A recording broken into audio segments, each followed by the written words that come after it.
slide deck, which I know nobody else did. So if we could, oh yeah, the clicker. So thank you very much. So great, great presentations, very interesting. So what I'm going to do is a little bit different. Green button. So what I'm going to do is a little bit different, and we're going to just kind of look at the history, origins of entrepreneurship, the psychology, sociology, et cetera, et cetera. All right, so when Dustin asked me to come here, and he said the Kennedy Space Center, and I thought of a day back in January of 1986 where, like any other self-respecting 7-year-old North American young kid, I came home and I wanted to watch Transformers and G.I. Joe, and it wasn't on. And I was upset, and I called my dad. I'm like, hey, what's up? The cartoons are not on. And he's like, are you aware of what happened today? And as I kind of sat there and I started to take in the gravity of what had happened, it occurred to me that I was like, okay, what compels people to take such a risk? And so even as a 7-year-old, it wasn't so much that I was thinking about space exploration that cold January day in Montreal, but I started to think about people who had this itch to get out of their comfort zones and how this universe is boundaryless. And ultimately, many of us have this disease that boils down to like adventure, thrill seeking, as we push the envelope to kind of serve our curiosity. And I realized very young this whole concept of risk and return, which is ironic since I went on to study finance. If you want to succeed in business, I always tell people, learn history, learn sociology, and learn psychology, because ultimately, it's all about managing people. It's all about managing people, working with people, putting up with people in quotation marks, and competing against others.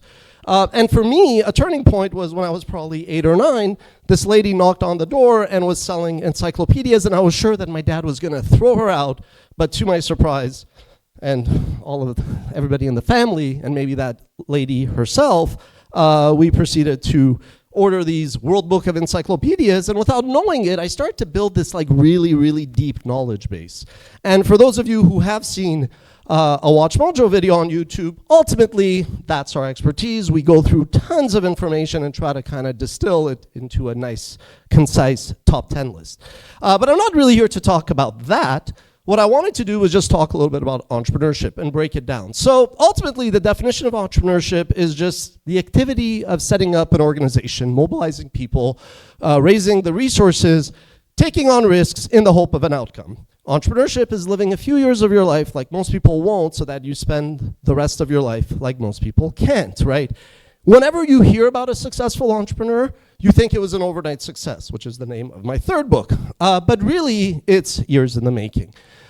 The first waves of entrepreneurial people were prophets. I'm not saying that. There's clearly other people that have thought of that before. The second wave were military commanders. My second book was on Alexander the Great. I was obsessed with him.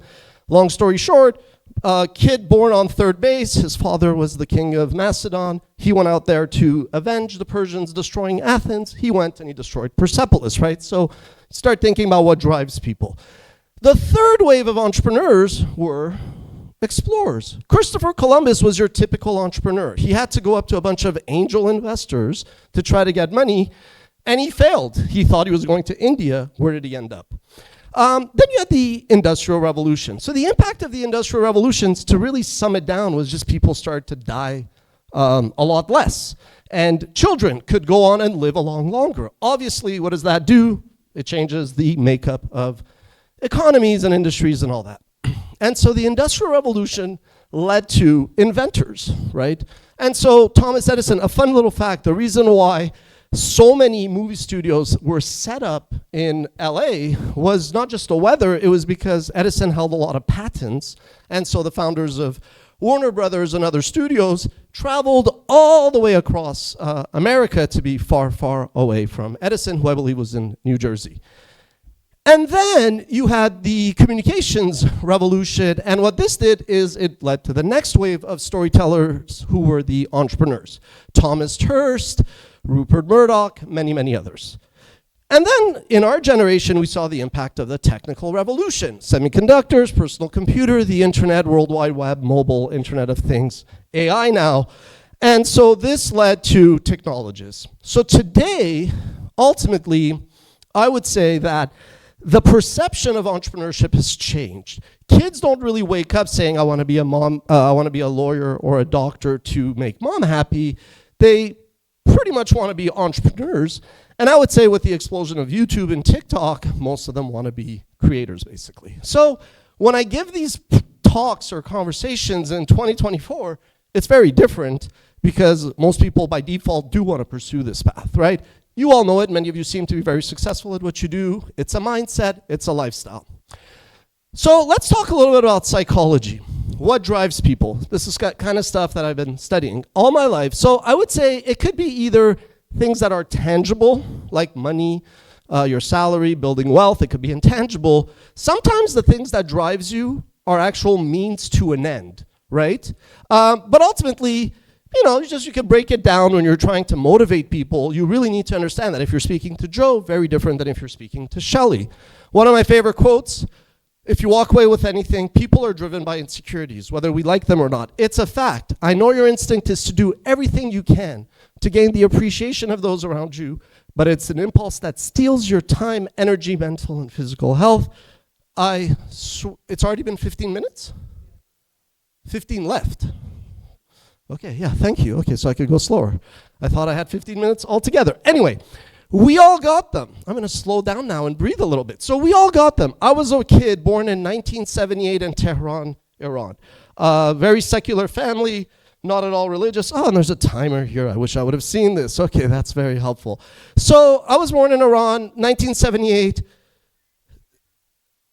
And then basically there's a revolution, there's like hostage taking. Now my dad worked for the Spanish embassy, so he was wise to get the hell out of there. So we go to Spain for a year, we come to Canada.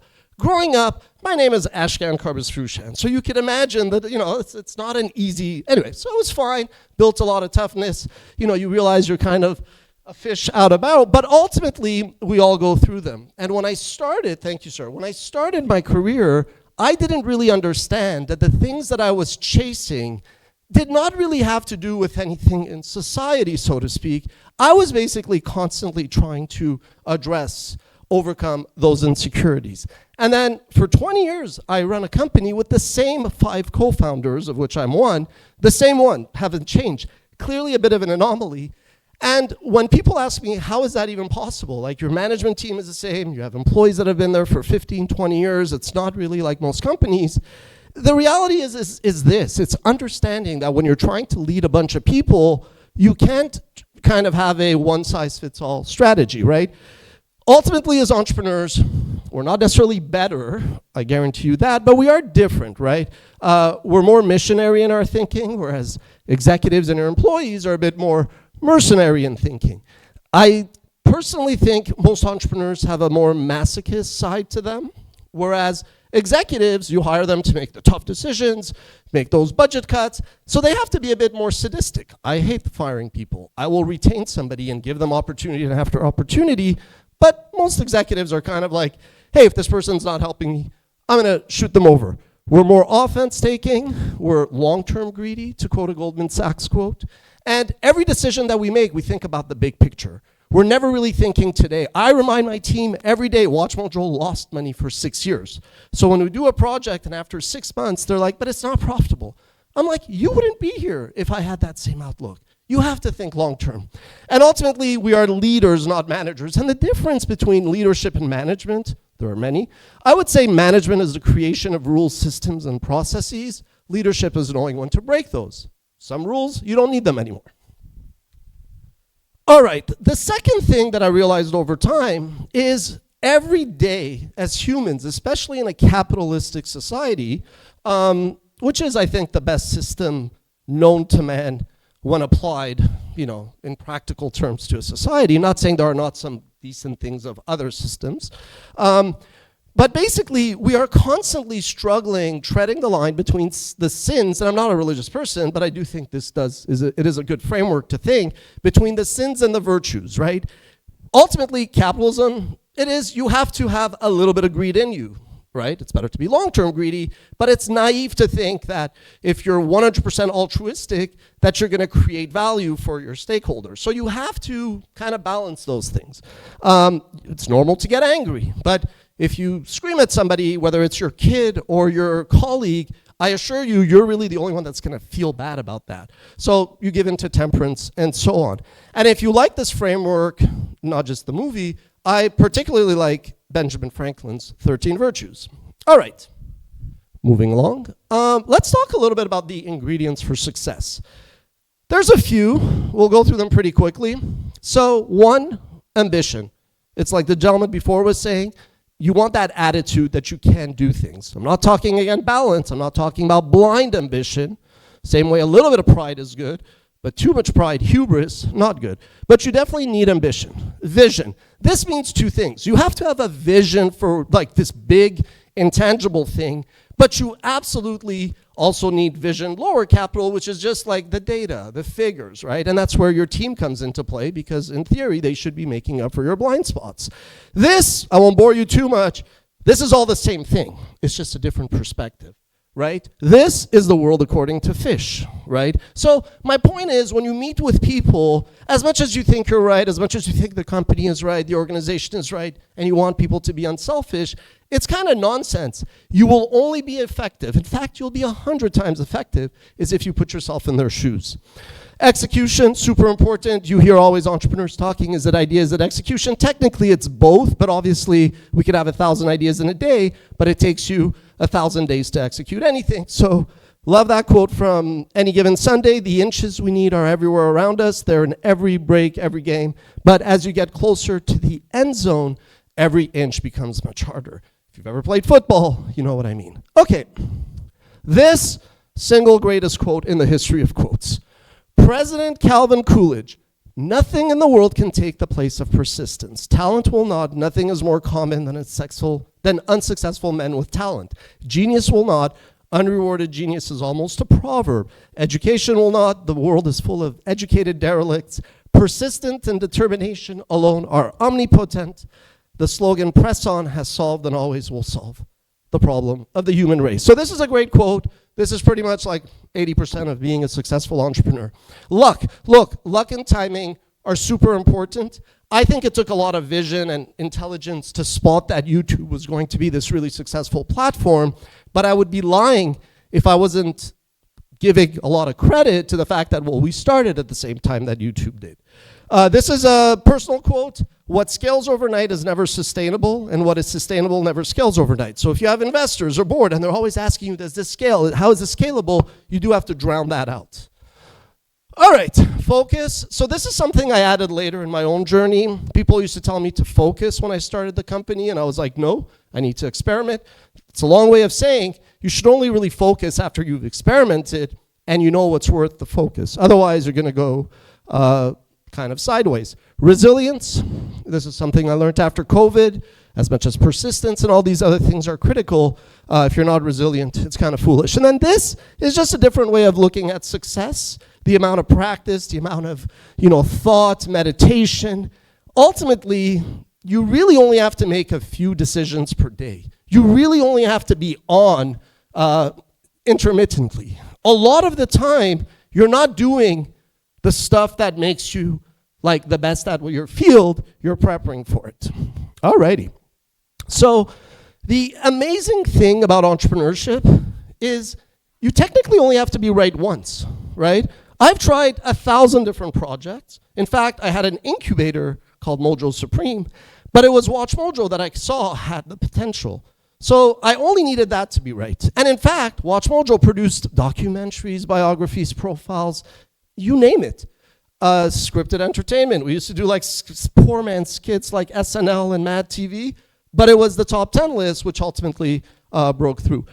But ultimately, even if it starts with one person or a team, you need a team and you need to get people aligned. So if you want to go fast, you go alone, but if you want to go far, go together. Okay, the whole concept of risk and return, I do think, though, that requires you to push the limits. I'm not saying break the law. I've never lied. I've never cheated. I will never steal. But I will be the first to admit that, like, using a very specific example, WatchMojo's usage of clips under fair use and fair dealing is pushing, it's pushing things. It's a bit audacious. It's a bit, confident, borderline, arrogant, cocky to some. Now, you try not to get sued, but I would be a very disingenuous person standing here and not kind of, admitting that. But that means you have to educate yourself and whatnot. Get used to rejection. Another great line, you're going to get criticized, you're going to get vilified, you're going to be a punchline. Another great quote, Teddy Roosevelt. Ultimately, it's not the critic who counts, not the man who points out how the strong man survives, yada, yada. Ultimately, you got to step in the arena. You got to wake up. We all want to stay in bed. It's nice, it's warm, but you got to get out. You want ultimately people, the very same people that said, hey, good luck with that business, pal, to turn around and say, I always believed in you, buddy. And when that starts to happen, that's when you know showtime. Michael Jordan, great line. He missed all these times, but ultimately he was the GOAT, one of the GOATs, however you want to go at it. People say it's not personal, it's business. That's BS. It is always personal. You have to want it. You have to want to prove the haters wrong. I'm not saying that should be your driving point, but yeah, it's something there. So some myths, it's a young person's game. The reality is you could be an entrepreneur at any time. I think athletes, it's tough for them because if you don't start early or if you don't peak in your prime, yeah, I was a pretty good soccer player, but at 46, it's in the past. But I could be an entrepreneur. Harsh realities. Sexism is a thing. It really sucks. We're not here to dive deeper on this, but these are all obstacles. But the point I'm getting at is these should be channeled from obstacles to things that drive you. Instead of asking, should you follow your passion, you should really look at demand and supply. You're not going to succeed even if you have a comparative advantage of something, to quote Plato, and even if you skate to where the puck is and fish where the fish are, you really, really need to kind of think of demand and supply. When we started producing videos for YouTube, people thought I was crazy. They may still think I'm crazy, but for a different reason. You're always actually facing a fork in the road. You could change your ways today. I got in a bad habit a couple of years ago where I was like, oh my God, my life's over type of thing. And people, I also want to admit this because you might see me going, okay, this guy's very excited and all that, but he's got his things, his shit figured out. And that's not true. The point I'm getting at is we're all kind of mortals. We all make mistakes. It's very easy to give advice on things. Applying it is hard, but it is in your power to control and change the things that are within your control, right? So I want to focus a bit less on this stuff and get into this. Yeah, so with 2 minutes left. So ultimately, you heard a gentleman say this before, culture eats strategy for breakfast. And the reason for this is when we ask our leaders born and made, I think it's case by case. The reality is it's not black and white. But ultimately, okay, so if you want to succeed, you have to understand that most of the breakdown comes from communication. And the reason for that is, I would say culture is 100% an output, a manifestation of your communications approach, strategy, and whatnot. So as much as we hear in the last few years talk of servant leadership, the very same corporations who were like, oh, everybody can work from home, there's a pandemic, we trust you, today, not acting that empathetic because they want to basically reduce some of their headcount. But if that's like when you're already Amazon, when you're a startup that nobody knows and Joe is looking at joining you or the competition, I assure you that as much as salary, title are going to be in the mix, they are going to sense how you treat people, right? It's like that little anecdote about how you are in an interview with the waiting staff. If you treat people poorly, you're going to treat your employees poorly, right? Everybody has an ego on your team. You have an ego, you've probably learned to manage it. Everybody has an ego. Cristiano Ronaldo might think he's better than Messi. Messi might think he's better than Maradona. But ultimately, when you think about the past, that's your ego. When you think about the future, that's your pride. But when you think about the present, that's humility. And that's where you have to be. So, let's wrap this up. We have a minute to go. I just want to get to culture. We talked about this. Okay. The other thing I've realized is you are hell-bent on business and work as an entrepreneur. You're very singular-minded. You actually don't go into business because you want to make money. Everybody around you, for them, work is a means to an end. So you have to kind of triangulate these three things, right? Work, life, and it's not even work-life, there's also play. So may seem pretty obvious. So how do you stay on top? Ultimately, over my own journey, I realized that like we all have this foundation. We all have this base and core. And frankly, it's very simple, like what makes us happy and who we enjoy. But in order to earn a living, we then have to basically feed into our ego. And this is a little bit, obviously, your salary, your job, if you start a company, if some people might want to drive a car, it's kind of these symbols and these kind of cues that we give to others to kind of say, to feed our own insecurities about how we've made it. But then ultimately, you get to a point where you're like, wait a minute, I was kind of like chasing maybe respect, or I was chasing money or fame or whatever, but it wasn't so much that I wanted this. Whether you have 1 million, 10 million, 100 million, 1 billion in your bank account, yes, there is a difference, but there are diminishing returns to those tangible things that we associate with success. But over time, you realize that like the things that you as a human, we are kind of animals, the things that give you pleasure, the things that you're passionate about, and the things that give you purpose, those, it just so happens that I chose entrepreneurship as a creator in 2006 when YouTube started. 100 years ago, I probably would have identified something else that would have kind of served those needs. And then ultimately, the goal in life, so it's not just your course to success, your goal in life is to find what I call your path to happiness.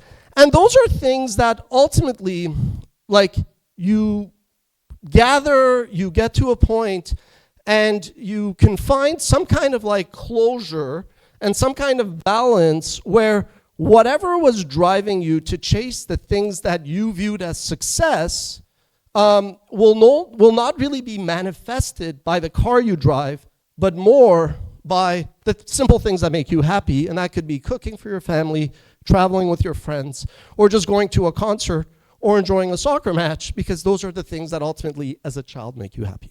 That's it. Thank you.